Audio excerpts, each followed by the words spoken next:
একজন মানুষ কত সহজ সরল হইলে এই কথাটা বলতে পারে। উনি বলছে,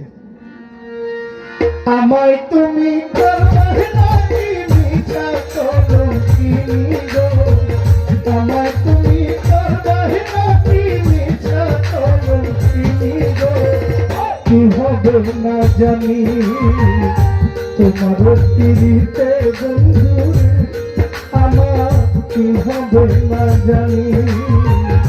তোমার পিড়িতে বন্ধু, আমার কি হবে